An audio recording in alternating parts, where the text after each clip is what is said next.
शन्नो मित्रश्यं वरुणः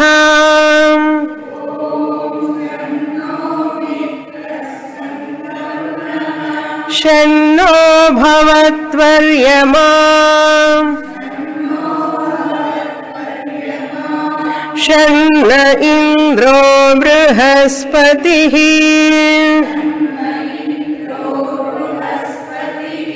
शन्नो विष्णुरुक्रमः शन्नो विष्णुरुक्रमः नमो ब्रह्मणे नमस्ते वायो त्वमेव प्रत्यक्षं ब्रह्मासि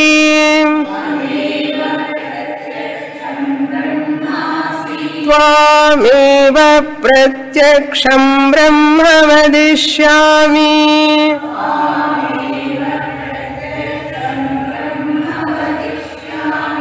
ऋतं वदिष्यामि सत्यं वदिष्यामि तन्मामवतु तद्वक्तारमवतु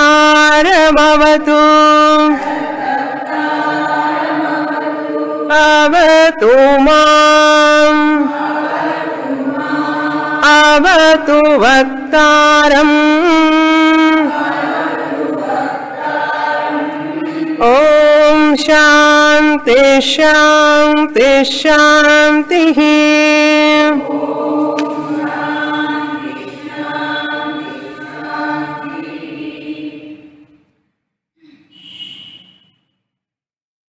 ప్రతి ఉపనిషత్తులో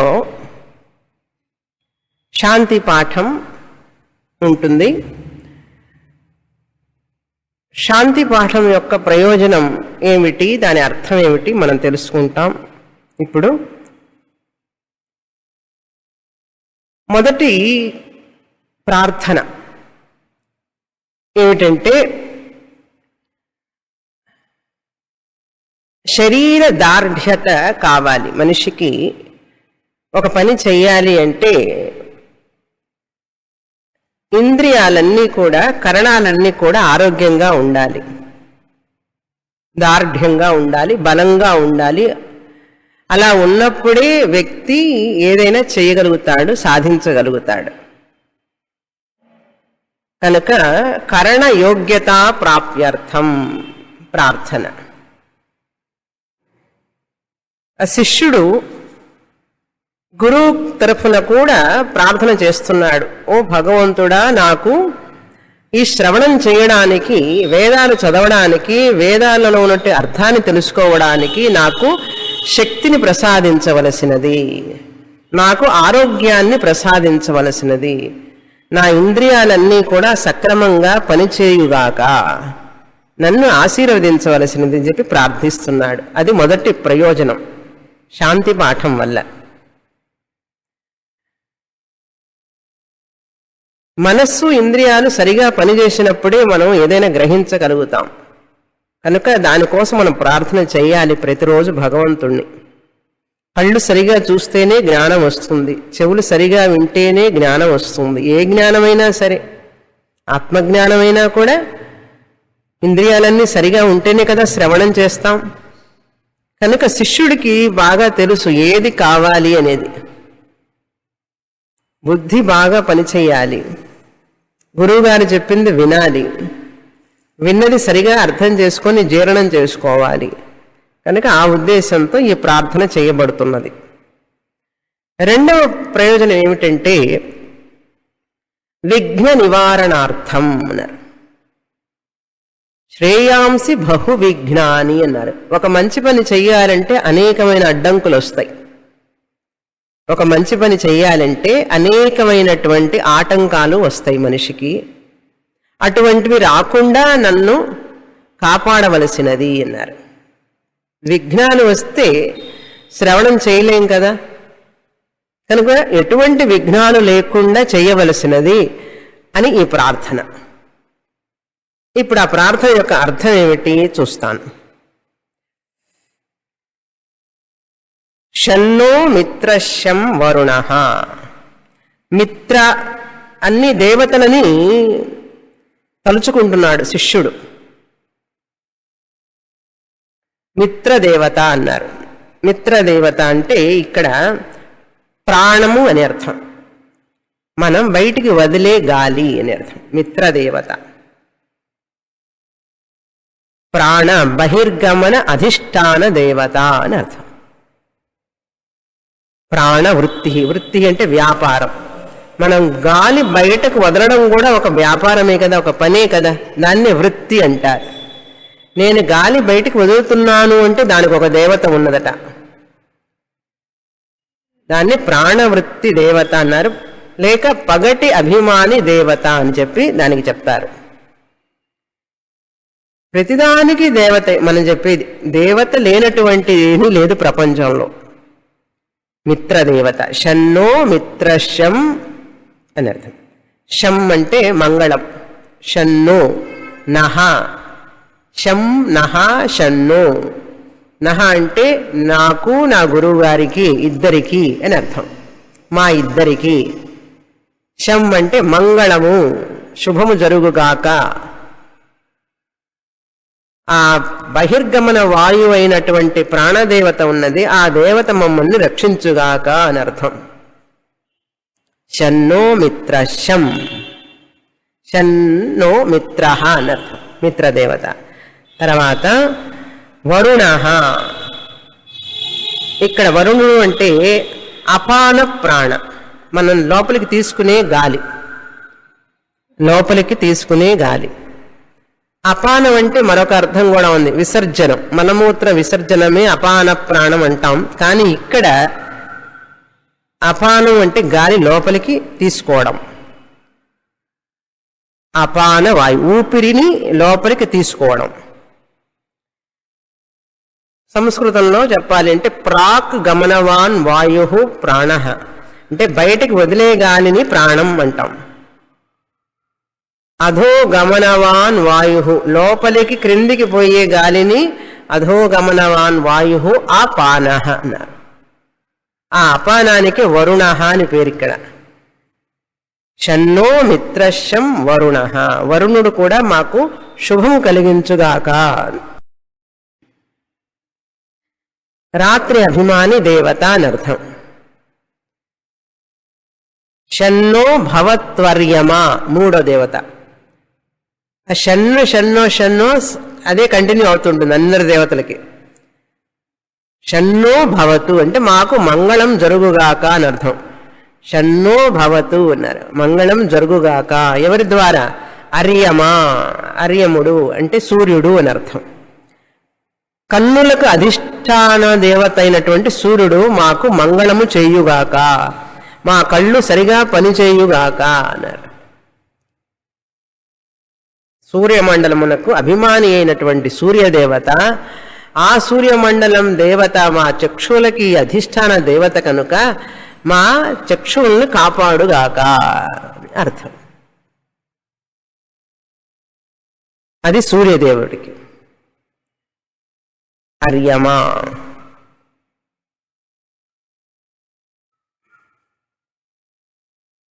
షన్న ఇంద్రో బృహస్పతి. ఇంద్ర అంటే హస్తయోరింద్ర అన్నారు. మన చేతులకి అధిష్టాన దేవత ఇంద్రుడు. ఆ ఇంద్రుడు, ఏ ఇంద్రుడైతే నా చేతులకు అధిష్టాన దేవత అయి ఉన్నాడు, ఆయన నా చేతులకు బలమునిచ్చుగాక. ఇంద్రో మే బలే శ్రితః బలగం హృదయే. ఆ ఇంద్రుడైన వాడు నా చేతులకి దేవత కనుక నా చేతులు శక్తివంతంగా ఉండుగాక. పుస్తకాలు ఎత్తాలి కదా, చదవాలి కదా, రాయాలి కదా. చేతులు శక్తి లేకపోతే ఏం చేస్తాం? గ్లాసు కూడా ఎత్తలేం, వణుకుతూ ఉంటుంది చెయ్యి. అవి పని చేస్తుంటే వాటి విలువ మనకు తెలియదు, కాసేపు పని చేయకపోతే తెలుస్తుంది. అది పట్టుకోలేనండి, ఇది పట్టుకోలేనండి అంటూ కొంత వయసు వచ్చిన తర్వాత చూడండి వస్తువులు పట్టుకోలేక వణికిపోతూ ఉంటాయి చేతులు. కనుక బ్రతికినన్నాళ్ళు శరీర దార్ఢ్యతతో బతకాలి. అది ఇంద్రః అంటే. హస్తయోరింద్రః.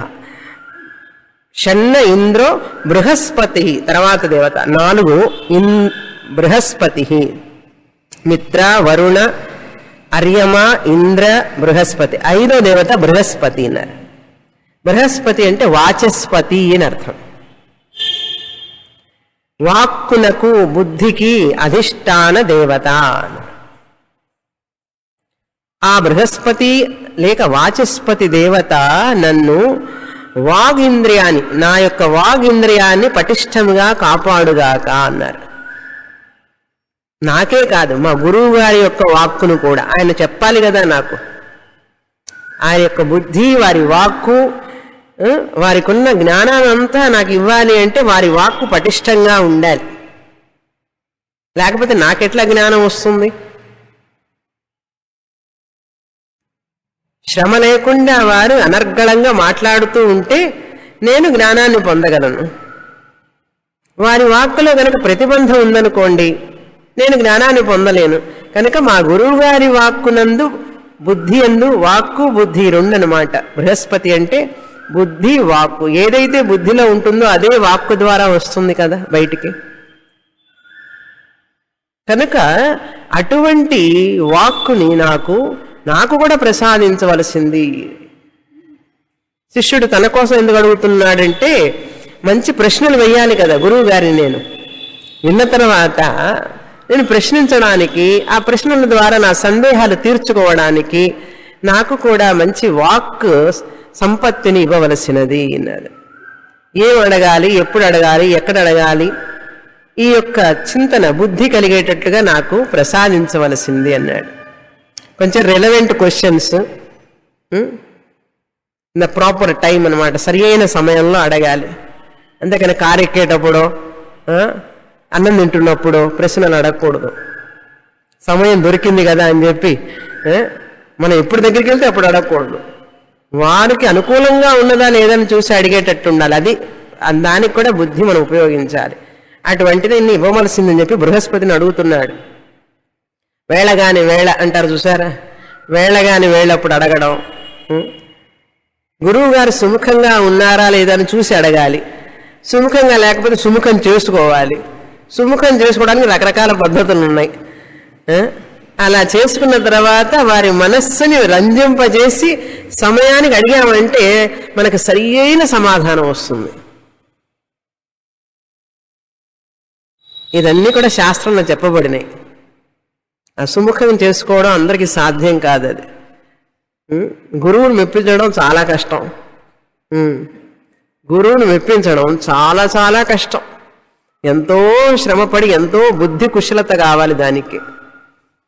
ఆ బుద్ధి కుశలత ఉన్నప్పుడే ఆ గురువుకి శిష్యుడికి చెప్పాలి అని చెప్పేటటువంటి ఒక కోరిక వచ్చి మనకు ఇస్తారు. దీనికి సహాయం ఎవరు చేస్తారు మనకంటే బృహస్పతి. ఇప్పుడు అర్థమైందా శిష్యుడు బృహస్పతిని ఎందుకు అడుగుతున్నాడు?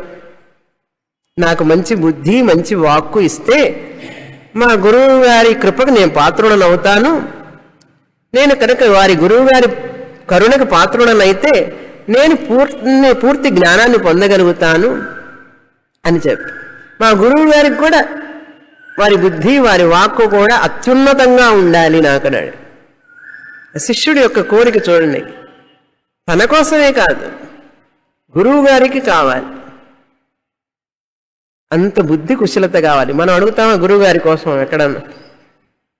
ఏదో తైత్రీయం చదివిన తర్వాత అడుగుతావేమో కానీ మన కాలేజీ స్కూల్స్లోకి వెళ్ళినప్పుడు అక్కడ ప్రేయర్ చేస్తాం ఎప్పుడన్నా లెక్చరర్ కోసం. మా లెక్చరర్ గారి ఆరోగ్యం బాగుండాలని ఎవరు చేస్తున్నారండి? ఆయన కాలేజీకి రాకపోతే మరీ మంచిది, లీవ్ వేస్తే 1 గంట మనకు లీవ్ దొరుకుతుంది. ఇవాళ లెక్చరర్ ఏ లెక్చరర్ ఆబ్సెంట్ అని చూస్తుంటారు. ఆ రోజుల్లో విద్యార్థులైతే కంటికి రెప్పలా కాపాడుకునేవాళ్ళు గురువుని. అంతటి సంస్కారం, గురువే సర్వస్వం అన్నారు. అలా ప్రేయర్ చేస్తున్నాడు ప్రార్థన గురువు గారి కోసం కూడా. షన్న ఇంద్రో బృహస్పతి షన్నో విష్ణురుక్రమ. విష్ణువు అన్నారు పాదములకు అభిమాని దేవత. నా కాళ్ళు ఆరోగ్యంగా ఉండాలి, క్రింద కూర్చోగలగాలి, కనీసం చైర్లోనన్నా కూర్చోగలగాలి, నడవాలి కదా. నా కాళ్ళు అంటే పాదాలకి విష్ణువు అధిష్టాన దేవత. పాదాలకు అధిష్టాన దేవత అయినటువంటి ఆ విష్ణుమూర్తి నన్ను అనుగ్రహించుగాక, మంగళము చేయుగాక, కాళ్ళ నొప్పులు, మోకాళ్ళ నొప్పులు, మడివల నొప్పులు లేకుండా ఉండుగాక అని అర్థం. శ్రవణం చేయాలంటే కూర్చోవాలి కదా క్లాసులో, లేకపోతే ఏమవుతుందంటే కాళ్ళ మీదకి పోతుంది మన ఏకాగ్రత అంతా. గురువు గారి వాక్యాల మీదకి పోకపోగా మన కాళ్ళ మీదనే ధ్యానం చేస్తూ ఉంటాం. కాళ్ళ నొప్పిగా ఉన్నాయి, కాళ్ళు తిమ్మిర్లు ఎక్కినాయి అని శిష్యుడు చెప్తున్నాడు. కనుక నా యొక్క పాదములు ఆరోగ్యముగా ఉండుగాక అన్నారు. ఎంత దూరమైనా వెళ్ళాలి, గురువు గారి దగ్గరికి వెళ్ళి చదవాలి అంటే కష్టపడి వెళ్ళాలి. కాళ్ళల్లో శక్తి లేకపోతే ఏం వెళతాం, మెట్లు ఎక్కలేం కదా. అందుకనే క్లాస్ పెట్టేటప్పుడు చూస్తాం ఫస్ట్ ఫ్లోరా గ్రౌండ్ ఫ్లోరా అని. గ్రౌండ్ ఫ్లోర్ అయితేనే వస్తారు జనం, ఫస్ట్ ఫ్లోర్లో పెడితే చాలా మంది రారు, ఎందుకంటే ఎక్కడం కష్టం కదా. ఎక్కడ దొరక్కపోతే ఇంకా ఫస్ట్ ఫ్లోర్లో పెడతాం. అందుకే సాధ్యమైనంత వరకు క్రింద గ్రౌండ్ ఫ్లోర్లోనే చూస్తాం. అది మెట్లు ఎక్కువ లేకుండా ఉండాలి. ఆ ఎక్కడానికి కూడా 2 మెట్లు కూడా సపోర్ట్ కావాలి. వచ్చినంత ముసలి వాడినే కదా దాదాపు.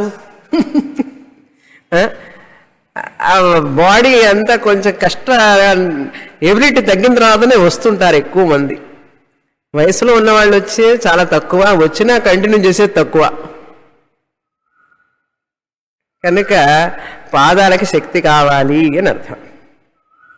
గురుక్రమ, ఏ విష్ణుమూర్తి అయితే వామన రూపంలో ముల్లోకాలని 3 లోకాలని తన పాదాలతో కొలిచాడో అటువంటి విష్ణుమూర్తి. గురుక్రమ అంటే ఆయన పెద్ద అడుగులు వేశాడనమాట. 3 అడుగులతో ప్రపంచం మొత్తాన్ని, భూమండలాన్ని, ఆకాశాన్ని, పై మండలాన్ని మొత్తాన్ని కూడా 3 అడుగులతో, తన అడుగులతో దాన్ని ఆక్రమించేశాడు. అటువంటి విష్ణుమూర్తి విష్ణురుక్రమ. నమో బ్రహ్మణే, ఓ హిరణ్య గర్భుడా అని అర్థం. బ్రహ్మణే అంటే నమో బ్రహ్మణే నమస్తే వాయో. ఆ బ్రహ్మదేవుడు హిరణ్య గర్భుడు అంటాం. హిరణ్య గర్భుడు అంటే సమష్టి వాయు అని అర్థం. మనలో వాయు ఉంది కదా, ప్రాణ అపాన వాయు. ఇది ఎక్కడి నుంచి తీసుకుంటున్నాం? మనం బయట నుంచి తీసుకుంటున్నాం. సమస్తం వ్యాపించి ఉన్న వాయువు మనం తీసుకుంటున్నాం. నమస్తే వాయో అన్నారు. నమో బ్రహ్మణే నమస్తే వాయో. ఓ బ్రహ్మన్ అంటే బ్రహ్మ, నువ్వు వాయు రూపంలో అంతటా ఉన్నావు అన్నారు. నిన్ను నేను కళ్ళతో చూడలేను, కానీ నువ్వు వాయు రూపంలో ఉన్నావు. నమస్తే వాయో. అంతేకాదు, త్వమేవ ప్రత్యక్షం బ్రహ్మాసి, నువ్వే ప్రత్యక్షమైనటువంటి బ్రహ్మానివి అన్నారు. నిర్గుణం బ్రహ్మాన్ని నేను చూడలేను, కానీ నాకు ప్రత్యక్షంగా కనపడేటటువంటి బ్రహ్మము నువ్వే అన్నారు. త్వమేవ, నువ్వే ప్రత్యక్షం, కంటికి కనపడే బ్రహ్మ అసి, బ్రహ్మము నువ్వు. త్వమేవ ప్రత్యక్షం బ్రహ్మాసి అన్నారు. ఇక్కడ వాయువు అంటే సూత్రాత్మ అంటాం, హిరణ్య గర్భుడు అంటాం. ఇప్పుడు పైన చెప్పిన దేవతలందరూ ఉన్నారు చూసారా, సూర్యుడు, వరుణుడు, వాయు, వీళ్ళందరూ అధిష్టాన దేవతలు. వీళ్ళందరికీ మూల దేవత హిరణ్య గర్భుడు బ్రహ్మదేవుడు. 4 తలలున్న బ్రహ్మదేవుడికే హిరణ్య గర్భుడని, సూత్రాత్మని ఇన్ని పేర్లు ఉన్నాయి ఆయనకి. ఆ బ్రహ్మదేవుడి కింద ఇంతమంది అసిస్టెంట్స్ అన్నమాట వీళ్ళందరూ. సూర్యుడు, చంద్రుడు, అగ్ని, వాయు, వరుణుడు, వీళ్ళందరూ కూడా అసిస్టెంట్స్ అన్నమాట. ఈ అసిస్టెంట్స్ అందరూ ఆయన చెప్పినట్టు పనిచేస్తూ ఉండాలి. నమస్తే వాయో, నువ్వు వాయు రూపంలో ఉన్నావు అని చెప్తున్నాడు. ఆ హిరణ్య గర్భుడే వాయుదేవత రూపంలో ఉన్నాడు. నమస్తే వాయో, త్వమేవ ప్రత్యక్షం బ్రహ్మాసి. గాలి రూపంలో ఉన్న నీవు ప్రత్యక్ష దైవానివి, సూక్ష్మ రూపంలో ఉన్న మనస్సు కూడా నీవే అన్నారు. త్వామేవ ప్రత్యక్షం బ్రహ్మ వదిష్యామి, నువ్వే ప్రత్యక్ష దేవత అని నేను ప్రపంచానికి అంతటికీ చాటుతాను అన్నాడు. ప్రకటిస్తాను, వదిష్యామి, నువ్వే ఈ ప్రపంచం మొత్తానికి ప్రత్యక్ష దైవానివి, వాయు రూపంలో ఉన్నావు హిరణ్య గర్భుడా, వాయు రూపంలో ఉన్న దేవత నువ్వే అని చెప్పి నేను ప్రపంచం మొత్తానికి ప్రకటిస్తాను. వదిష్యామి. ఎలా చెప్తాను? ఋతం వదిష్యామి, సత్యం వదిష్యామి. నేను ఋతం అంటే ఋతం, సత్యం అంటే రెండు ఒకటే అర్థం యాక్చువల్గా. కానీ ఇక్కడ ఒకటే చోట చెప్పడం వల్ల రెండు అర్థాలు చెప్పుకోవాలి మనం. ఇప్పుడు చెప్పిందే చెప్పకూడదు కదా. అందుకని ఋతం వదిష్యామి అంటే సక్రమంగా చెప్తాను అని అర్థం. ఋతం వదిష్యామి అన్నారు. సత్యం వదిష్యామి అర్థం చేసుకొని మరీ చెప్తాను అన్నారు. ప్రాపర్గా అర్థం చేసుకొని, నేను తెలుసుకున్నది ఒకటి చెప్పేది ఒకటిగా ఉండదు, నేను తెలుసుకున్నది చెప్పేది ఒకటిగానే ఉంటుంది అని అర్థం.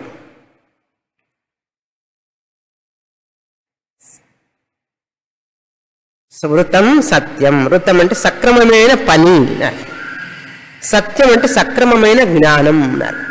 నేను సక్రమమైన జ్ఞానంతో సక్రమమైన పని చేస్తాను. సక్రమమైన పని అంటే ఏమిటి? నీ గురించి సత్యాన్ని చెప్తాను అని అర్థం. నేను చెప్పేది అబద్ధం కాదు, నేను చెప్పేది సత్యమే అని అర్థం. నా జ్ఞానానికి తగినట్లుగా నేను జీవిస్తాను అని అర్థం. ఋతం వదిష్యామి, సక్రమంగా పని చేస్తాను, చేసినదే చెప్తాను, చెప్పేదే చేస్తాను అని అర్థం. అచ్చమైన తెలుగులో చెప్పాలంటే చేసిందే చెప్తాను, చెప్పేదే చేస్తాను, అంతేకాని చెప్పేది ఒకటి చేసేది ఒకటి చెయ్యను అని అర్థం. ఋతం వదిష్యామి, సత్యం వదిష్యామి. అందుకనే మనం వాడు సంధ్యావందనం చేసేటప్పుడు అన్నిటినీ దేవతగా నమః నమః నమః అని చెప్తారు.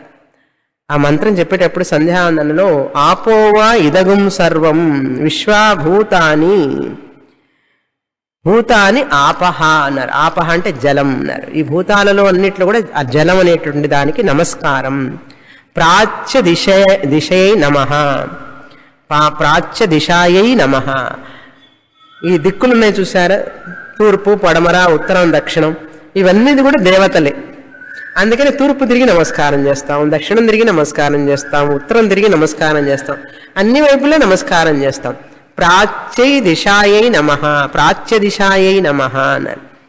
తర్వాత దక్షిణాయై నమః అన్నారు.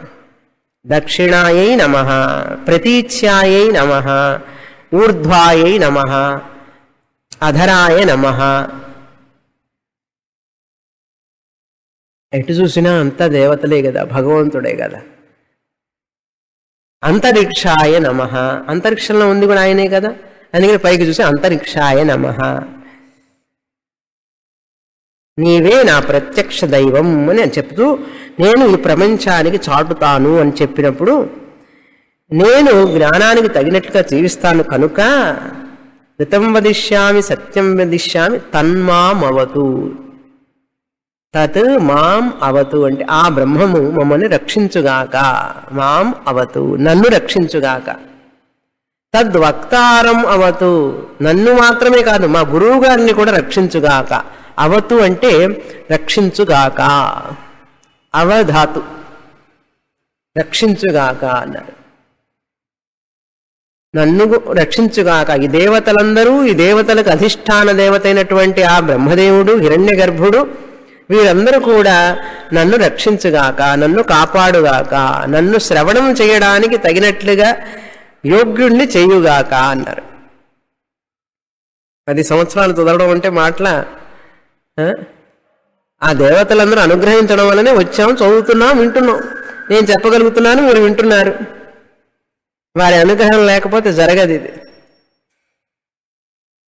పెన్ను పట్టుకోవాలి అంటే ఇంద్రుడి అనుగ్రహం ఉండాలి, కాలు కదపాలి అంటే విష్ణు అనుగ్రహం ఉండాలి, కళ్ళు చూడాలి అంటే సూర్యుడి అనుగ్రహం ఉండాలి,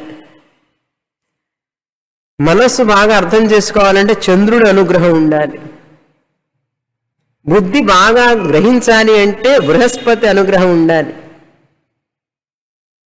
వాళ్ళు కనపడరు కంటికి, ఏ రూపంలో తెలుస్తుంది వాళ్ళు ఉన్నది లేదంటే ఈ పని చేస్తుంటే వాళ్ళు ఉన్నారని అర్థం.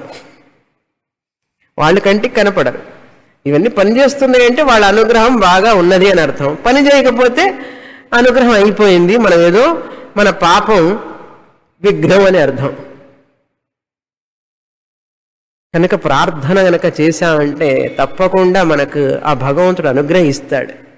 ప్రార్థనలో లోపం ఉంటేనే శాస్త్రం చదివేటప్పుడు ఆటంకాలు వస్తాయి.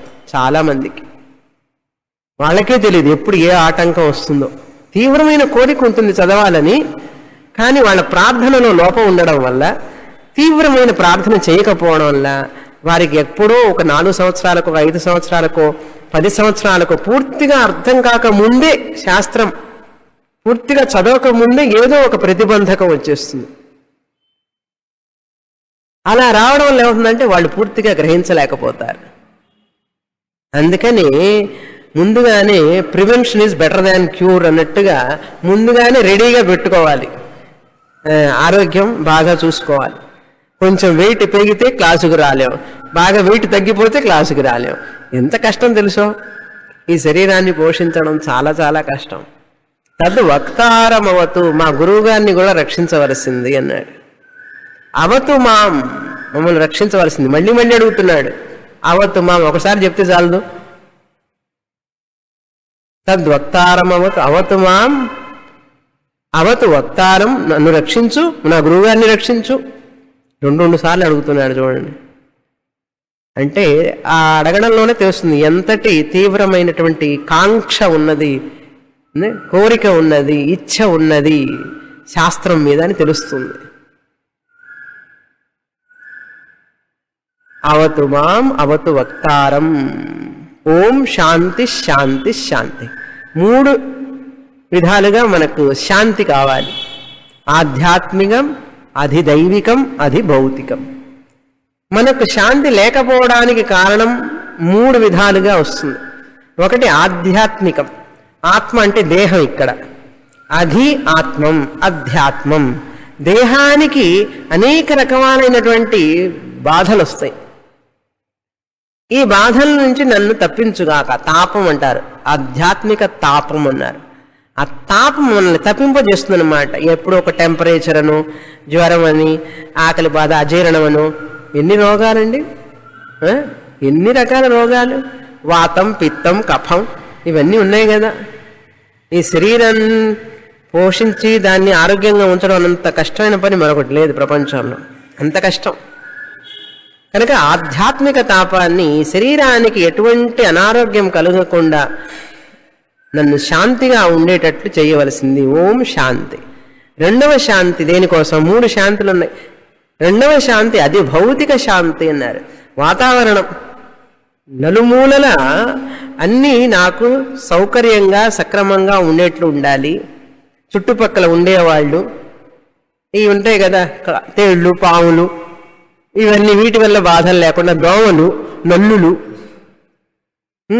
ఒక దోమ చాలు మనల్ని బాధ పెట్టడానికి, 2-3 అక్కర్లేదు.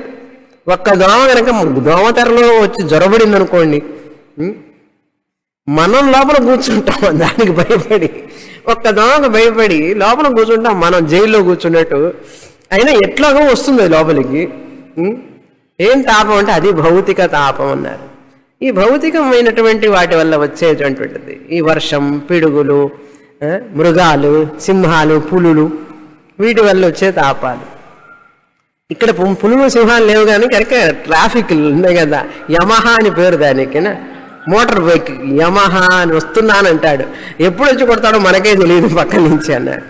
మనం బాగానే నడుస్తున్నాము పక్కన, వాడు ఓవర్టేక్ చేసి వస్తాడు, ఇట్లా వస్తాడు, ఎట్లా వస్తాడు. ఇవన్నీ అది భౌతిక తాపాలన్నమాట.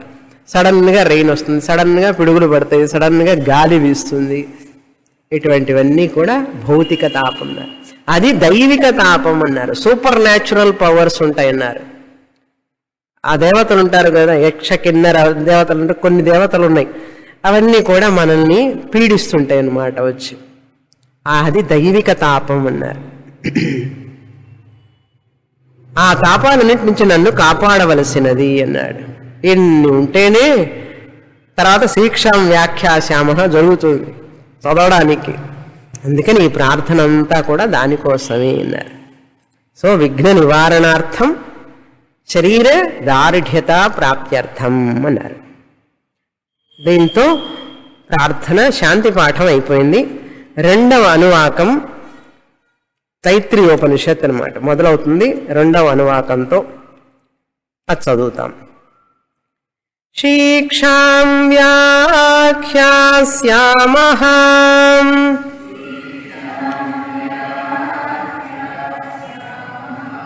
వర్ణస్వరః మాత్రాబలం సామసంతానః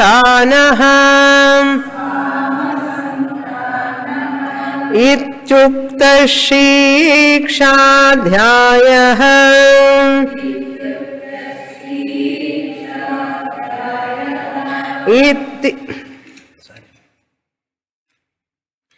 ఇది రెండవ అనువాకం. ఇక్కడ నుంచి ఉపనిషత్తు మొదలవుతుంది. ఈ యొక్క వల్లి మొత్తం కూడా సాధనాలను గురించి చెప్తోంది.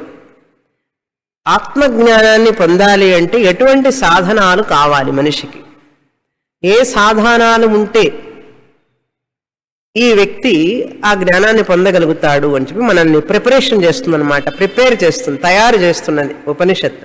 ఉపనిషత్తు చెప్తోంది శిక్షాం వ్యాఖ్యాస్యామః, నేను ఇప్పుడు మీకు శిక్షా శాస్త్రాన్ని చెప్తాను అంటోంది. శిక్షా శాస్త్రం అంటే శిక్షయే శిక్ష. శిక్ష అంటే పనిష్మెంట్ అని కాదు ఇక్కడ అర్థం. తెలుగులో మనం పనిష్మెంట్ అంటాం. ఇక్కడ శిక్ష అంటే the science of science dealing with the language, pronunciation, phonetics అంటారు ఇంగ్లీష్లో. The science dealing with the art of pronunciation. Pronunciation ఎలా ఉచ్చారణ చేయాలి, భాషని ఎలా ఉచ్చారణ చేయాలి, పలకాలి. సైన్స్ ఆఫ్ ప్రొనౌన్సియేషన్ శిక్షా శాస్త్రం అంటాం, ఫోనెటిక్స్ అంటారు. ఎలా ఉచ్చారణ చేయాలి అని చెప్పబడుతున్నది ఇక్కడ. ఒక శ్లోకం చదవాలి అంటే, ఒక మంత్రం పారాయణం చేయాలి అంటే, ఒక జపం చేయాలంటే ఉచ్చారణ ఎలా ఉండాలి, ఏ విధంగా ఉండాలి, ఏ పద్ధతిలో ఉండాలి, ఏ పద్ధతి ఉంటే ప్రయోజనం వస్తుంది, ఏ పద్ధతిలో లేకపోతే ప్రయోజనం లేకుండా పోతుంది. కనుక పారాయణం చేయడానికి ముందు మనకు రూల్స్ తెలియాలి. రూల్స్ తెలుసుకోకుండా మనంతటా మనం చేయకూడదు. క్యాసెట్లు విని, సీడీలు విని. ఇప్పుడు అందరికీ రుద్ర చదువుకోవాలని చాలా మందికి ఆశ. అందుకని సీడీలు కొనుక్కొని వాళ్ళే ప్లే చేసుకుని వాళ్ళే నేర్చుకుంటారు. పుస్తకం ఒకటి పెట్టుకుంటారు, సీడీ పెట్టుకుంటారు. అలా నేర్చుకునే కూడదు అసలు, అది చాలా తప్పు. ఏ మంత్రం అయినా సరే సీడీల ద్వారా నేర్చుకునే కూడదు, గురువు ముఖంగానే నేర్చుకోవాలి. గురువు లేకుండా ఏ వేద మంత్రము ఉచ్చారణ చెయ్యనే కూడదు. అలా చేస్తే ఏమిటి అనేది కూడా ఇప్పుడు చెప్పబోతున్నారు ఈ మంత్రంలోనే. గురువు లేకుండా గనక వేద మంత్రం నేర్చుకుంటే ఏమేమి దోషాలు వస్తాయి అని చెప్పి ఈ మంత్రంలో చెప్తున్నారు. ఏమని అంటే 6 విషయాలు చెప్తున్నారు గమనించవలసినది. వ్యాఖ్యాస్యామః అంటే నేను చెప్తాను అని అర్థం. దేని గురించి? శిక్షా వ్యాఖ్యాస్యామః, శిక్షా శాస్త్రాన్ని, ఒక భాషను ఎలా ఉచ్చారణ చేయాలో నేను చెప్తాను అంటున్నాడు. ఏమిటి అది అంటే వర్ణ స్వర మాత్ర బలం సామ సంతాన. 6 విషయాలు గమనించాలి. నువ్వు ఉచ్చారణ చెయ్యాలి అంటే, ఒక స్తోత్రం చెప్పాలి అంటే, ఒక మంత్రం చెప్పాలి అంటే 6 విషయాలు నువ్వు గమనించాలి అంటున్నారు. ఏమిటి ఆ 6 విషయాలు? మొదటిది వర్ణ అన్నారు. వేదాలు చదవాలన్నా, వేద అర్థం తెలుసుకోవాలన్నా ఉచ్చారణ సరిగ్గా ఉండాలి. లేకపోతే మనకు వేరే అర్థాన్ని ఇచ్చి వేరే అర్థం రావడం వల్ల మన దాని యొక్క ఫలితాన్ని పొందలేకపోతాం. అర్థమే మారిపోతుంది. ఎలా మారుతుంది అని చెప్పి చెప్పబోతున్నారు ఇప్పుడు. వర్ణ అంటే ఏమిటి? అకారం నుంచి క్షకారం వరకు ఉండే అక్షరాలు, ఆ ఈ ఉ ఇవన్నీ ఉన్నాయి కదా, వీటిని వర్ణములు అంటారు. అక్షరములు అని అర్థం. స్వరములు అన్నారు. రెండోది స్వరం అన్నారు. తర్వాత ఎక్స్ప్లెయిన్ చేస్తాను మళ్ళీ. స్వరం అంటే ఉదాత్త అనుదాత్త స్వరితములు. పైకి చెప్పడం, క్రిందకి చెప్పడం. ఉదాత్తం అనుదాత్తం స్వరితం. దీర్ఘం చెప్పాను చూసారా, అది దాన్ని స్వరం అంటారు. మేలు స్థాయి కీళ్ళు స్థాయి అంటారు చూసారా తమిళంలో, హెచ్చు స్థాయి తగ్గు స్థాయి అనేది, దాన్ని స్వరం అంటారు. ఉచ్చ ఉదాత్త అనుదాత్త స్వరం స్వరితములు. మూడవది మాత్ర అన్నారు. మాత్ర అంటే టాబ్లెట్ కాదు, ఇక్కడ మాత్ర అంటే ఒక అక్షరం మాత్రా కాలం అంటారు, హ్రస్వం అంటారు. ఇట్లా 2 చిటికలు వేస్తే దీర్ఘం అంటారు, 3 చిటికలు వేస్తే ప్లుతం అని అర్థం. ఆ చూడండి, ఒక చిటికి వేస్తే ఆ అంటే హా, ఇది ఒక మాత్ర. 2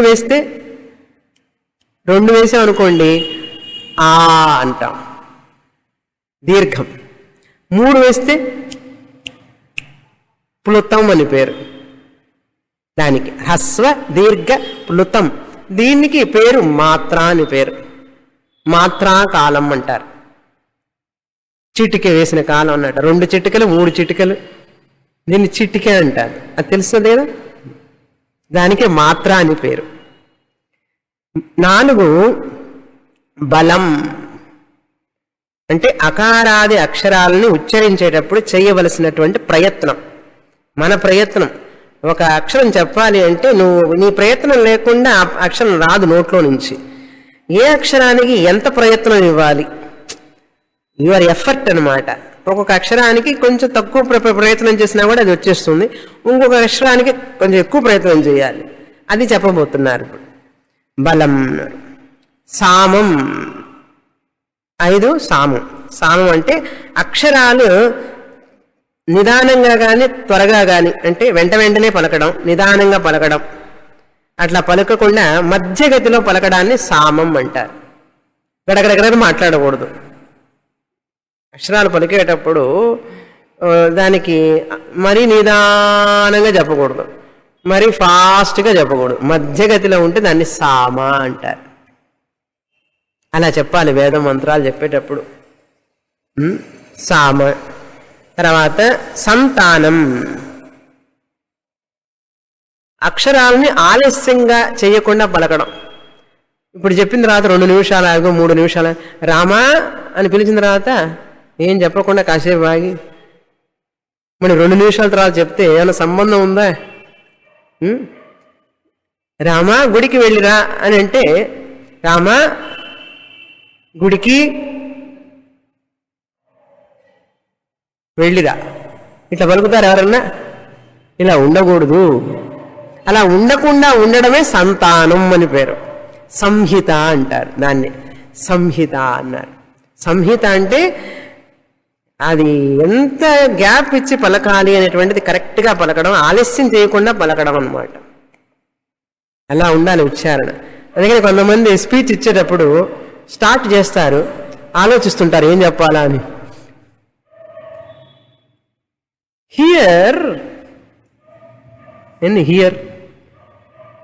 ఇక్కడ అది దోషంట శాస్త్రం ప్రకారం. మనం అన్ని దోషాలు మర్చిపోయినాం అనుకోండి. అసలు చాలా దోషం. వక్తలో మాట్లాడేటప్పుడు చాలా ఉన్నాయి. సంగీతం పాడేటప్పుడు కళ్ళు మూసుకొని పాడకూడదు, ఎక్కడో పైకి చూస్తూ పాడకూడదు. ఇవన్నీ గాయక దోషాలని ఉన్నాయి. అట్లాగే వక్తకి కూడా కొన్ని దోషాలు ఉన్నాయి. మాట్లాడేటప్పుడు తుప్పర బయటికి రాకూడదు, తుప్పర రాకుండా మాట్లాడాలి. అసభ్యంగా ఇకిలిస్తూ మాట్లాడకూడదు. రకరకాలు ఉన్నాయి ఇందులో. వక్తకి లక్షణాలు ఉన్నాయి, ఎలా మాట్లాడాలి. అందుకని ఇటు మాట్లాడుతూ ఇటు చూస్తూ మాట్లాడకూడదు, ఎదురుగా చూస్తూ మాట్లాడాలి. కొంతమంది చూస్తూ ముఖం చూస్తూ మాట్లాడరు, ఎక్కడో చూస్తూ ఎక్కడో మాట్లాడుతుంటారు. అది చాలా వీక్నెస్ అనమాట. This is the inferior quality. అందుకని మొదలుపెట్టిన తర్వాత వాళ్ళు అసలు సబ్జెక్టే మర్చిపోయి మరి ఎటో వెళ్ళిపోతారు, అవుట్ ఆఫ్ ద ట్రాక్ అంటారు. ఇవన్నీ కూడా దుర్లక్షణాలు అనమాట. వక్తకి చెప్పేదేమిటి, కనెక్షన్ ఉండాలి, ఆ టైంకి కరెక్ట్గా చెప్పాలన్నమాట. కొంతమంది వక్తలు 5 నిమిషాలు మాట్లాడమంటే 15 నిమిషాలు మాట్లాడతాడు. అంటే ఆ వక్తకి కాల నియమం లేదని అర్థం. వాళ్ళు చిట్టు పెడుతుంటారు తెచ్చుకొచ్చి, ఇంకా ఆపండి ఆపండి అని చెప్పి, ఆయన ఆపడు. ఇట్లాంటివన్నీ దోషాలు అన్నమాట. ఎందుకంటే ఒక డిసిప్లిన్ లేకపోవడం వల్ల వస్తుంది అది. వాళ్ళు ఇన్ని నిమిషాలు మాట్లాడాలని ఇస్తే అన్ని నిమిషాలే మాట్లాడాలి, అంత శక్తి ఉండాలి. గంటసేపు మాట్లాడగలవచ్చు, 2 నిమిషాల్లోనూ మాట్లాడగలగాలి. భగవద్గీత వర్షం సంవత్సరాల తరబడి చెప్పవచ్చు, 1 గంటలోనూ భగవద్గీత చెప్పగలగాలి. అది గొప్పతనం. నేను 1 గంటలో చెప్పలేనండి అన్నాడు. 1 గంటలో ఏం చెప్పగలవో అదే చెప్పు, చెప్పలేను అని అనకూడదు. ఇవన్నీ వక్త యొక్క లక్షణాలు. ఇవన్నీ ఉండాలి అంటే ఇవన్నీ తెలుసుకోవాలి. వర్ణ, స్వర, మాత్ర, బలం, సామ, సంతాన ఇవన్నీ తెలిసి ఉంటేనే ఆ వేద ఉచ్చారణ, వేద మంత్రాలు చెప్పేటప్పుడు ఆ వాగ్ధాటి ఇవన్నీ కూడా స్పష్టంగా క్లియర్గా వస్తాయి అన్నమాట. చెప్పేటప్పుడు కూడా ఉత్సాహంగా చెప్పాలి. చెప్పేటప్పుడు అవతల వాళ్ళకి అర్థమయ్యేటట్లు చెప్పాలి. వాళ్ళ లెవెల్కి దిగి చెప్పాలి. అంతేగాని నా పాండిత్యాన్ని నేను చూపించుకోకూడదు. నాకు వచ్చిందంతా మీకు చెప్పాలంటే వాళ్ళకి అర్థం అవ్వాలి కదా ముందు. కొంతమంది పండితులు ఉంటారు, వాళ్ళ పాండిత్యం ప్రకటన చేసుకుంటారే కానీ వాళ్ళు చెప్పేది అసలు జనానికి అర్థమవుతుందా లేదా అని చెప్పి వాళ్ళు ఆలోచించరు. అందుకని many people cannot attract the people. No, they cannot attract the people. వాళ్ళ దగ్గరికి జన ఆకర్షణ ఉండదు. పాండిత్యం ఉన్నా కూడా వాళ్ళ దగ్గర జనాకర్షణ ఉండదు. ఎందుకంటే వాళ్ళ దగ్గర కొన్ని లక్షణాలు ఉండాలి. వక్తకు ఉండవలసిన లక్షణాలు ఉంటేనే వస్తుంది అది. ఆ సబ్జెక్ట్, చెప్పే సబ్జెక్ట్ని తాదాత్మ్యం చెంది ఉండాలి.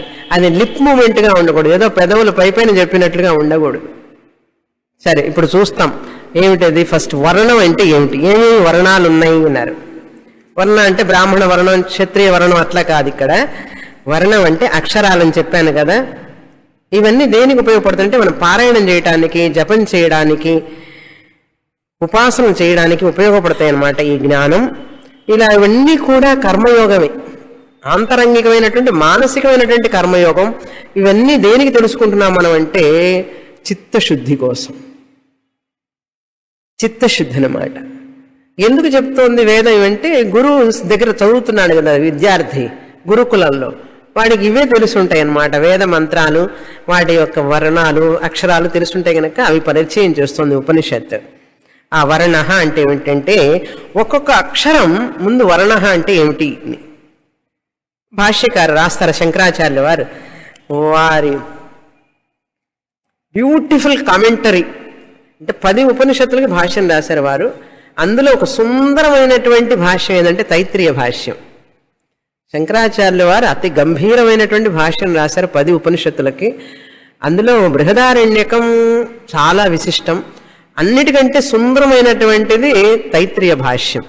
భాష్యం అంటే ఈ యొక్క మంత్రాలకి అర్థం రాశారు వారు సంస్కృతంలో. ఈ యొక్క మంత్రాలకి ఒక్కొక్క వర్ణం అంటే ఏమిటి అని వ్రాశారు వారు. దాన్ని భాష్యం అంటారు, ఇంగ్లీష్లో కామెంటరీ అంటారు. మనం ఎట్లాగైతే ఒక శ్లోకం ఉంటే ఒక శ్లోకానికి తాత్పర్యం రాస్తాం కదా, దాన్ని ప్రోజ్ ఆర్డర్లో, అదేవిధంగా మంత్రాలకి వారు వ్యాఖ్యానం రాశారనమాట. ఆ వ్యాఖ్యానం మూలంగా చెప్పేదే నేను చెప్పేటటువంటి విషయం. ఇప్పుడు నా సొంత సాహిత్యం ఏమీ లేదు ఇక్కడ. ఓకే, వర్ణం అంటే ఒక్కొక్క అక్షరం ఆ, ఉ, ఖ, ఛ ఇవన్నీ కూడా మన యొక్క ముఖంలో ఉన్నటువంటి ముఖం నుంచి వస్తాయి అన్నమాట. ఈ అక్షరాలన్నీ కూడా ముఖం నుంచి వ్యక్తం అవుతాయి. ముఖం అంటే నోరు నుంచి అని అర్థం. ముఖం అంటే ఇక్కడ నోరు. ఈ నోట్లో నుంచి వచ్చే మాటలు, వర్ణాలు ఎలా వస్తాయిట అంటే చెప్తున్నారు. ఈ అక్షరాలు కూడా అష్టౌ స్థానాన్ని అన్నారు. అష్టౌ స్థానాన్ని అంటే 8 చోట్ల నుంచి వస్తున్నాయి అక్షరాలు. 8 చోట్లు అంటే స్థలం అన్నమాట. 8 చోట్లు ఉన్నాయి లోపల. ఏమిటి అంటే చెప్తాను. ఇది కొంచెం డ్రైగా అనిపిస్తుంది, but I want to say. మీకు విన్న తర్వాత బాగుంటుంది, మళ్ళీ వినండి. ఆ ఈ అమ్మహ వరకు అచ్చులు అంటాం. అచ్చులు అంటాం. ఇంగ్లీష్లో వవెల్స్ అంటారు కదా. వవెల్స్ అంటే అచ్చులు అంటాం. మళ్ళీ కాక్క దగ్గర నుంచి బండిరా వరకు ఉన్నవన్నీ హల్లులు అంటాం. కా దగ్గర నుంచి బండిరా, హా వరకు, హా దాటిన తర్వాత బండిరా ఎక్కడ లేదు, మన తెలుగులోనే ఉన్నది. యారా లావా శేష సహా రా అక్ష బండిరా అన్నారు. ఇప్పుడు బండిరా ఎవరు రాస్తున్నారండి? గుర్రం రాయాలంటే బండిరా రాయాలి. బండిరా అనేది అసలు ఇప్పుడు లేదు, అసలు ఎవరు రాయటల్లా. రకారం రాసి క్రిందకి రావడిస్తాడు గుర్రం అంటే. అది తెలుగు, ఇప్పుడున్న తెలుగు. ఋషి రాయిరా అంటే హల్లు రాస్తాడు, రకారం రాసి ఉకారం రాస్తే కొమ్మిస్తే ఋషి అవుతుందా? ఋషి అనేటువంటిది అచ్చు రాయాలి. పేపర్లో వాళ్ళు రాస్తారు ఋషి అని, అది కూడా ఋషే కదండి అంటాడు పైగా. ఏం చెప్తాం? కనుక భాషా జ్ఞానం పోయింది మనుషులకి. ఋషి అంటే అచ్చు ఋషి రాయాలి. ఇంగ్లీష్లో వొవెల్స్ అండ్ కాన్సోనెంట్స్ కలిసి ఉంటాయి. ఏ బి సి డి ఈ, ఏఈఐఓయు అనేది వొవెల్స్. అది తెలుసు కదా, మినిమం గ్రామర్. చాలా రోజులైందని మర్చిపోయాను అనకండి. ఏఈఐఓయు అంటే వొవెల్స్. ఆ ఏఈఐఓయు కాకుండా మిగతావన్నీ కూడా కాన్సోనెంట్స్. ఇప్పుడు ఏమైంది, ఈ కాన్సోనెంట్స్ వొవెల్స్ ఇంగ్లీష్లో కలిసే ఉంటాయి మిక్స్డ్గా. ఏబిసిడిఈ వచ్చింది చూసారా, మధ్యలో కాన్సోనెంట్స్ వచ్చినాయి. ఏ వచ్చి ఆల్ఫాబెట్ల వొవెల్, ఈ వచ్చి వొవెల్. ఈ ఆల్ఫాబెట్స్, వీటినన్నింటినీ ఆల్ఫాబెట్స్ అంటారు. వర్ణాలను ఏమంటారు? ఆల్ఫాబెట్స్ అంటారు. ఆల్ఫాబెట్స్లో ఏ ఈ అన్ని కలిసి ఉన్నాయి చూసారు ఇంగ్లీష్లో. కానీ మన భాషలో, భారతీయ భాషల్లో అచ్చులన్నీ ఒక పక్కన ఉంటాయి, హల్లులన్నీ ఒక పక్కన ఉంటాయి. మన భాష గొప్పతనం తెలుసుకోవాలి. 14 భాషలు, ఒకటే రెండా? 14 భాషలు. అందుకేనండి కన్ఫ్యూజన్ అంటాడు పైగా. 14 భాషల్ని నువ్వు గౌరవించి సంతోషంగా ఎంత గొప్పతనాన్ని తెలుసుకోవాలి. 14 భాషలు, అచ్చులన్నీ ఒక పక్కన ఉంటాయి, హల్లులన్నీ ఒక పక్కన ఉంటాయి. సరే, ఇప్పుడు అకారం దగ్గర నుంచి చూస్తే మొదట కాక్క గాగ్గా ఉంది చూడండి. కాఖా గాగ్గా అనేది ఈ అక్షరాలన్నీ కూడా వీటికి ఒక పేరుందనమాట. మొదటిది ఏమిటంటే అవయవ స్థానాన్ని, నాలికని పళ్ళకి కలిపి చదివితే దంత్యములు అంటారు. అంగిలికి తిప్పి చదివితే దానికి ఒక పేరు. అంగిలి లోపలికి వెళ్ళి ఇంకా లోపలికి వెళితే దానికి ఇంకొక పేరు. అది ఇక్కడ కనుక తగిలితే అంటే లోపల, దానికి మరొక పేరు. ఆ పేరు చదువుతాను, వినండి అని ఎలా వస్తుంది అనేది. ఇది దేని మీద ఆధారపడిందంటే పాణిని సంస్కృత గ్రామర్ మీద ఆధారపడింది. ఎంత సైంటిఫిక్గా చూడండి, మన ప్రొనౌన్సియేషన్ సైంటిఫిక్ బేస్డ్.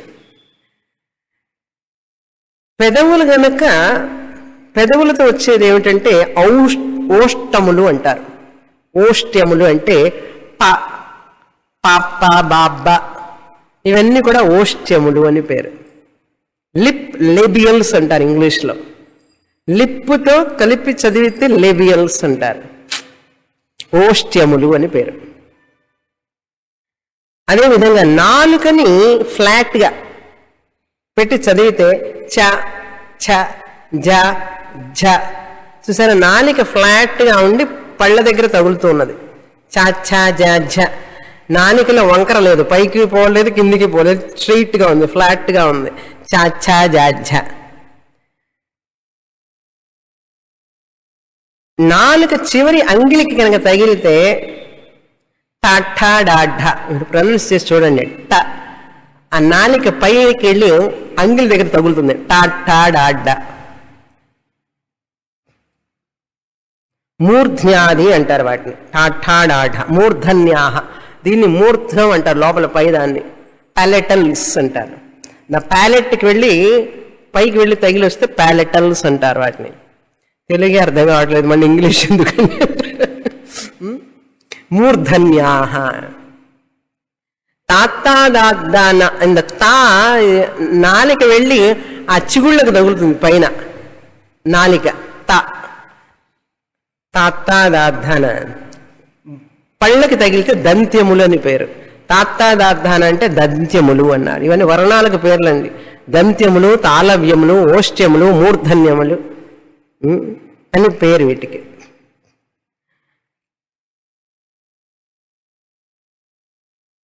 కాఖా గాఘ అనేటికి వీటికి కంఠస్థానీయములు, కంఠ్యములు అని పేరు.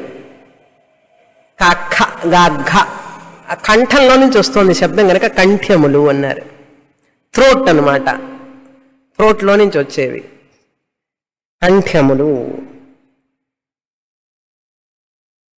అకుహ విసర్జనీయానాం కంఠః, విచు యశానాం తానుః, రుటు రసానాం మూర్ధ, లుతు లసానాం దంతాః, ఉపూపద్మానీయాం ఓష్టౌ,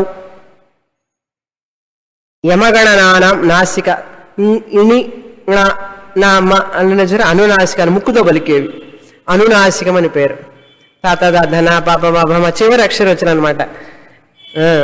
మనకు పరుషాలని సరళాలని కష్టంగా పలికేవి సరళంగా పలికేవి ఇవన్నీ వర్ణాలండి. ఈ వర్ణాల ప్రొనౌన్సియేషన్ మన యొక్క నోట్లో నుంచి ఆ పేర్లు వచ్చినాయి. ప్యాలెటల్స్ అని, లెబియల్స్ అని, ఈ పేర్లన్నీ ఎట్లా వచ్చాయంటే ఆ యొక్క స్థానాన్ని తాకడం వల్ల దానికి ఆ పేరు వచ్చింది. ఇంగ్లీష్లో ఇదంతా లేదు, ఈ ప్రాబ్లమే లేదు వాళ్ళకి. ఇది ప్రాబ్లమా అడ్వాంటేజా? అడ్వాంటేజ్ అంతా ఇంత. ఇప్పుడు చెప్తాను చూడండి. తర్వాత వర్ణం అంటే అయిపోయింది. ఇప్పుడు హచ్చులు హల్లులు, తర్వాత వర్ణ. రెండవది ఏమిటి? స్వర, స్వరం. ఉచ్చస్వరం, మధ్యస్వరం, మందస్వరం అని పేరు. ఈ స్వరం అనేటువంటిది ఇది ఒక కథ ఉంది.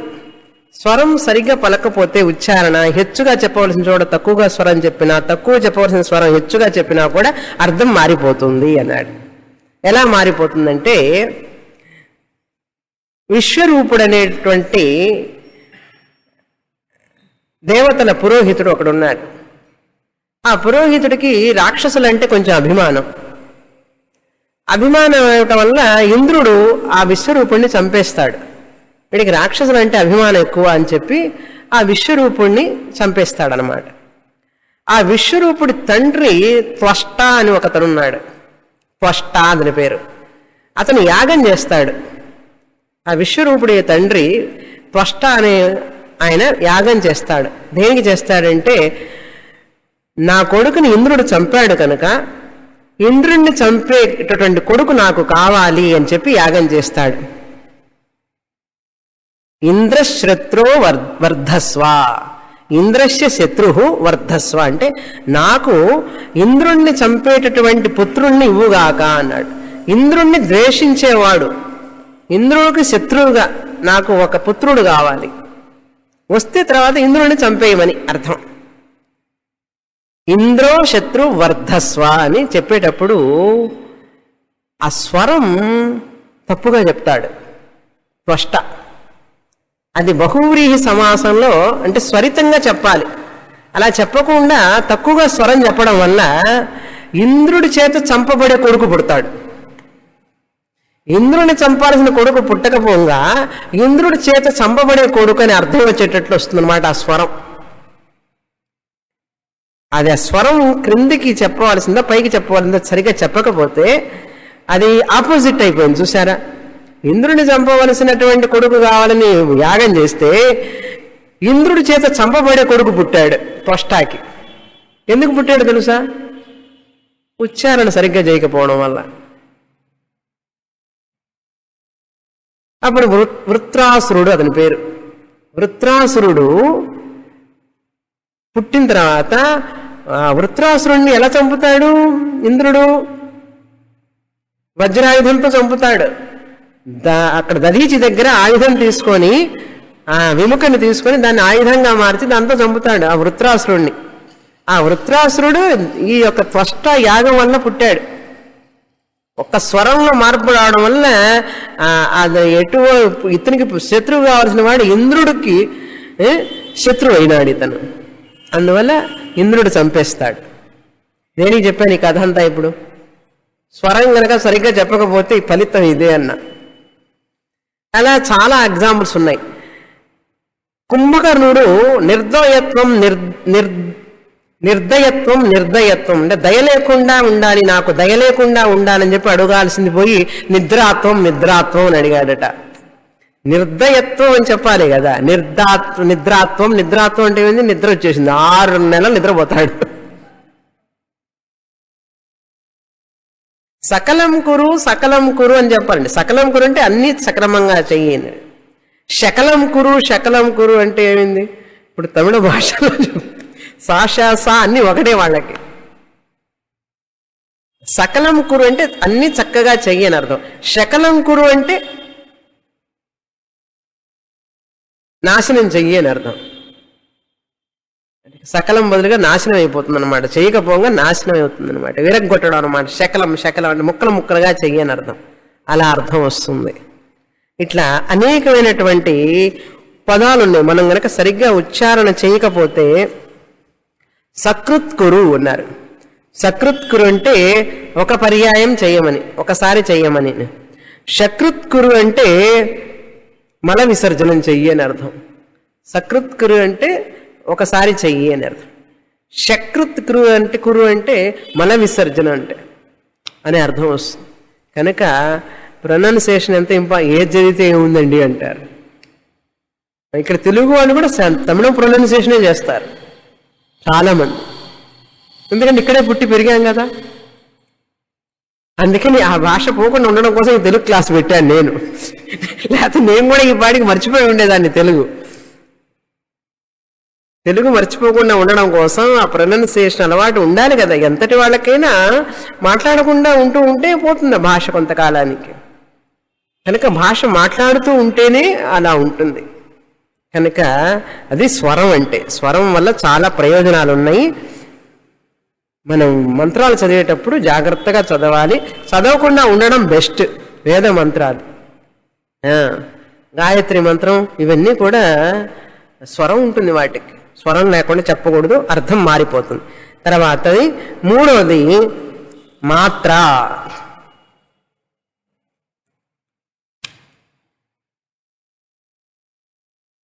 దీనికి ఒక శ్లోకం ఉంది. మంత్రో హీన స్వరతో వర్ణతోవా మిథ్యా ప్రయుక్తో నతమర్థమాహ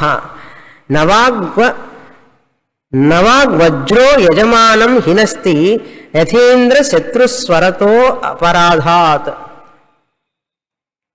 దీనికి ఒక శ్లోకం ఉందన్నమాట. ఈ కథ అంతటికి ఎక్కడి నుంచి ఉందంటే ఈ శ్లోకం నుంచి వచ్చింది. అది మాత్ర అంటే బలం అని అర్థం. అక్షరానికి వ్యవధి. ఒక అక్షరానికి వ్యవధి కరెక్ట్గా ఉండాలి. మాత్ర అని అర్థం. కాలం, బలం కాదు, కాలం అని అర్థం. కాల వ్యవధి. హరి ఓం. ఓం అనేది 3 మాత్రా కాలం. అలా 1 మాత్ర కాలం, 2 మాత్ర కాలం, 3 మాత్ర కాలం. అలా కరెక్ట్గా చెప్పాలి. సంబోధన చేసేటప్పుడు రామా అంటామా? ఎలా చెప్తారు? పిలిచేటప్పుడు ఒరే అంటాం చూసారా? అది సంబోధన. అధిక కాలం, దీర్ఘకాలం పిలుస్తాం. సంబోధన చేసేటప్పుడు ఓ రామా అంటాం. అది సంబోధించడం అన్నారు. కనుక హ్రస్వ దీర్ఘ ప్లుతం అన్నారు. కరెక్ట్గా ఉండాలి. తర్వాత బలం అన్నారు. ఒత్తి చెప్పడం. అక్షరాలని ఒత్తి చెప్పాలి. ఖ ఖ గ ఘ ఛ ఛ జ ఝ ఠ ఠ డ ఢ. ఆ బలాన్ని ఉపయోగించి చెప్పాలి. తమిళం భాషలో ఇవన్నీ లేవు. ఓకే, వాళ్ళ భాషలో లేవు. ఆ భాష తప్ప అన్ని భాషల్లోనూ ఉంది. వాళ్ళకి కఖ గఘ 4 ఉండవు, ఒకటే ఉంటుంది. అందుకని సంస్కృతం చదివే వాళ్ళు తమిళం పుస్తకం చూసి చదవకండి, సంస్కృతం చూసే చదవాలి. అలా చదివితే తప్పుగా చదువుతాం. సత్యం వద, సత్యం వధ అంటే పోయింది. సత్యం మాట్లాడు అనవలసింది పోయి సత్యాన్ని చంపు అని అర్థం మారిపోతుంది చూడండి. సరస్వతి సా, షణ్ముఖ షా, శంకర షా పలకండి. చాలా కష్టం. శేషస పక్కపక్కనే వస్తుంది చూడండి. శేషస, శశస, శేషస. భాష చాలా కష్టం. అందుకని బలం అనేది కరెక్ట్గా ఆ ఒక్క ప్రొనౌన్సియేషన్, గొంతులో ఆ ప్రయత్నం 14 రకాలు ఉందట. ప్రయత్నం అనేటువంటిది ముఖ ప్రయత్నం 5 రకాలు. బాహ్య ప్రయత్నం, ఆంతర ప్రయత్నం అని. బయటికి వదిలేటప్పుడు చేసే ప్రయత్నాలు, గొంతులో చేసే ప్రయత్నాలు బలం ఇస్తేనేమో 11 రకాలుట. అది బయటికి వచ్చిన తర్వాత ప్రయత్నం ఇచ్చేదేమో 5 రకాలుట. ఇంకా అవన్నీ చెప్పండి మీకు, ఇంతవరకు చాలు. ఇవన్నీ ఎంత లాంగ్వేజ్ ఎంత సొఫిస్టికేటెడో చూడండి, ఎంత బాగా డెవలప్ అయిందో మనకు. తర్వాతది సామ అన్నారు. ఆభ్యంతర ప్రయత్నం, బాహ్య ప్రయత్నం తర్వాత సామ అన్నారు. అతి వేగంగా మాట్లాడకూడదు. అభ్యాసార్థే ధృతం వృత్తిం ప్రయోగార్థే తు మధ్యమ శిష్యాణం ఉపదేశార్థే కుర్యాత్ వృత్తిం విలంబితాం అన్నారు. అభ్యాసార్థే అంటే నువ్వు నేర్చుకునేటప్పుడు గడగడగడ నేర్చుకోవచ్చు. ధృత్యం అనా ధృత వృత్తిం అంటే ఫాస్ట్గా నేర్చుకోవచ్చు, గడగడగడ. షన్నో మిత్ర శంవర్ణ షన్నో భవత్వర్యమా షన్న ఇంద్ర బృహస్పతి. నేను ఇట్లాగనే టీచ్ చేస్తే మీరు చదువుతారు? అసలు మీకు చెప్పేటప్పుడు ఎలా చేయాలి? ప్రయోగార్థే మధ్యమ అన్నారు. ప్రయోగార్థం అంటే రిచువల్ చేసేటప్పుడు అగ్నయ స్వాహ, అగ్నయ స్వాహ, వరుణాయ స్వాహ, ఇంద్రాయ స్వాహ చెప్పకూడదు. అగ్నయ స్వాహ, వరుణాయ స్వాహ. అంత ప్రయోగం చేసేటప్పుడు, రిచువల్ చేసేటప్పుడు మధ్యమంగా ఉండాలి. కానీ విద్యార్థులకు బోధించేటప్పుడు విలంబేన, చాలా నిదానంగా చెప్పాలి. పిల్లలకి చెప్పేటప్పుడు ఎలా చెప్పాలి? మీకు నేర్పేటప్పుడు ఎలా చెప్తాను నేను? ఒక్కొక్క స్తోత్రం చెప్పేటప్పుడు నిదానంగా చెప్తాం కదా. ఇప్పుడు శిక్షాం వ్యాఖ్యాన శిక్షాం వ్యాఖ్యాస్యామ వర్ణస్వర మాత్రాబలం సామ సంతాన. ఇట్లా చెప్తే ఇంక మీకు చదవనే లేరు. సహనౌ యశ సహనౌ బ్రహ్మవర్చసం. ఎలా వస్తుంది? రాదు. విలంబేన వక్తవ్యం. టీచ్ చేసినప్పుడు విలంబంగా చెప్పాలి. తర్వాత సంతాన అంటే ఎక్కడ పడితే అక్కడ ఆపకూడదు, మధ్యలో ఎక్కడ పడితే అక్కడ ఆపకూడదు. కాంపౌండ్ అంటే సమాసం చెప్పేటప్పుడు మొత్తం చెప్పాలి, ఒకే సమాసం అన్నమాట. అనేక జన్మ సంప్రాప్త కర్మబంధ విదాహిని అనేది మధ్యలో ఆపకూడదు. అనేక జన్మ సంప్రాప్త కర్మబంధ విదాహిని అని ఒకేసారి చెప్పాలి, ఒకేసారి గాలి తీసుకొని. కర్మబంధ విదాహిని మధ్యలో కట్ చేస్తాం. చెప్పేదంతా తప్పులు చెప్తున్నాం. ఒకేసారి గాలి తీసుకొని ఆ మొత్తం సమాసం అంతా చెప్పేసేయాలి. దాన్నే సంతానం అంటారు, సంహిత అంటారు. ఇది మొదటి అనువాకం యొక్క అర్థం. ఇది అయిన తర్వాత ఇప్పుడు శిష్యుడు వచ్చి ఉపాసన చేయబోతున్నాడు. ఈ యొక్క జ్ఞానంతో అక్షరం ఎలా ప్రొనౌన్సియేషన్ చేయాలని జ్ఞానం వచ్చిన తర్వాత అక్షరాలను తీసుకొని ఒక్కొక్క దేవత మీద ఉపాసన చేయబోతున్నాడు. ఆ ఉపాసన ఎలా వస్తుందంటే మిగతా 3వ అనువాకం నుంచి వస్తుంది. అది తర్వాత చూస్తాం. ఓం పూర్ణమద పూర్ణమిదం పూర్ణాత్ పూర్ణముదచ్యతే పూర్ణస్య పూర్ణమాదాయ పూర్ణమేవావశిష్యతే. ఓం శాంతి శాంతి శాంతి. హరి ఓం. శ్రీ గురుభ్యో నమః. హరి ఓం.